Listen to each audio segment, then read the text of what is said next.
اعوذ باللہ من الشیطان الرجیم بسم اللہ الرحمن الرحیم۔ پل صراط، یہ جہنم پر بنائے جانے والا پل ہے۔ اللہ تعالیٰ ہم سب کو جہنم سے محفوظ فرمائے۔ لوگ اس پل پر اپنے اعمال کے مطابق رفتار سے گزریں گے، چنانچہ کچھ تو آنکھ جھپکتے میں گزر جائیں گے اور کچھ بجلی کی طرح، کچھ تیز ہوا کی مانند اور کچھ لوگ تیز رو گھوڑوں کی طرح گزریں گے۔ کچھ ایسے بھی ہوں گے جو دوڑ کر گزریں گے، کچھ چل کر اور کچھ رینگتے ہوئے عبور کریں گے، جبکہ کچھ ایسے بھی ہوں گے جنہیں اچک کر جہنم میں ڈال دیا جائے گا۔ یعنی ہر شخص اپنے اعمال کے مطابق رفتار کے ساتھ اس پل کو عبور کرے گا اور جنت حاصل کرنے میں کامیاب ہو جائے گا۔ ہر وہ شخص جس کی پشت پہ گناہوں کے اعمال زیادہ ہوں گے، وہ پہلا قدم رکھتے ہی پل صراط سے نیچے جہنم کی آگ میں گر جائے گا۔ پل صراط پر چلتے وقت 6 سوالات کے جوابات دینے ہوں گے، جس میں پہلا سوال توحید کے متعلق کیا جائے گا۔ توحید یعنی ہمارے ایمان کے متعلق کیا جائے گا کہ اللہ اور اس کے رسول پر ہمارا یقین کیا تھا۔ اگر ہم اس میں کامیاب ہو گئے تو ہم دوسرے مرحلے میں داخل ہو جائیں گے، اور ہم سے دوسرا سوال کیا جائے گا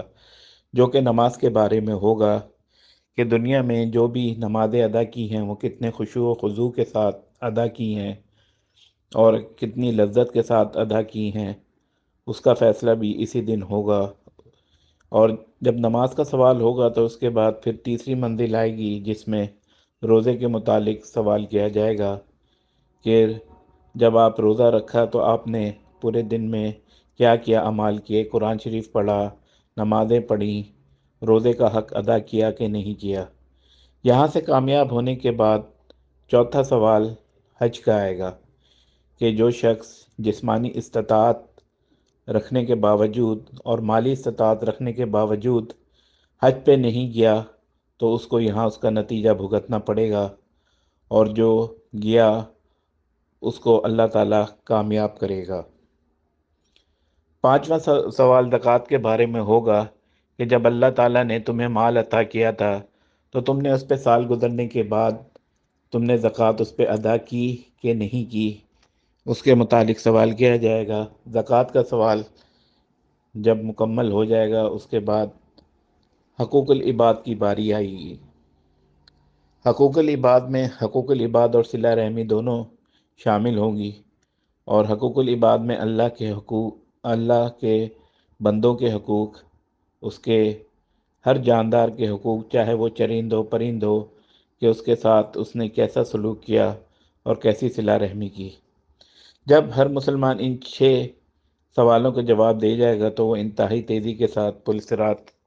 کو جو ہے وہ پار کر جائے گا اور جنت میں داخلہ ممکن ہوگا، جہاں پہ ہمارے نبی پاک صلی اللہ علیہ وآلہ وسلم موجود ہوں گے۔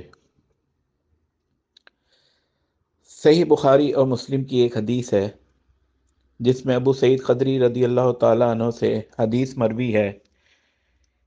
کہ پل صراط لایا جائے گا اور جہنم کی پشت پر لا کر رکھ دیا جائے گا۔ ہم نے کہا اللہ کے رسول صلی اللہ علیہ وآلہ وسلم، پل صراط کیا ہے؟ آپ نے فرمایا پھسلنے اور گرنے کی جگہ ہے، اس پر کانٹے اور آنکڑے ہیں، اور چوڑے گو خرد یعنی کانٹے ہیں،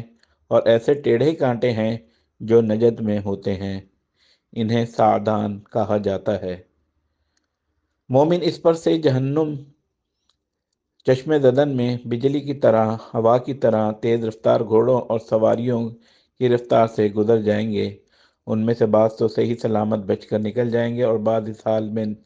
نجات پائیں گے کہ انہیں خراشیں لگ چکی ہوں گی، یا ان کے اعضاء جہنم کی آگ سے جھلسے ہوئے ہوں گے، یہاں تک کہ ان کا آخری شخص گھسٹ گھسٹ کر نکالا جائے گا۔ صحیح مسلم میں یہ الفاظ ہیں کہ ابو سعید خدری کہتے ہیں کہ مجھے یہ بات پہنچی کہ پل صراط بال سے زیادہ باریک اور تلوار سے زیادہ تیز ہے۔ امام نووی رحمۃ اللہ علیہ اس حدیث کی شرح میں کہتے ہیں کہ رسول اللہ صلی اللہ علیہ وآلہ وسلم کا فرمان بعض تو صحیح سلامت بچ کر نکل جائیں گے کا مطلب یہ ہے کہ بچنے والوں کی 3 قسمیں ہوں گی۔ ایک قسم وہ جسے کسی قسم کی خراش بھی نہیں آئے گی،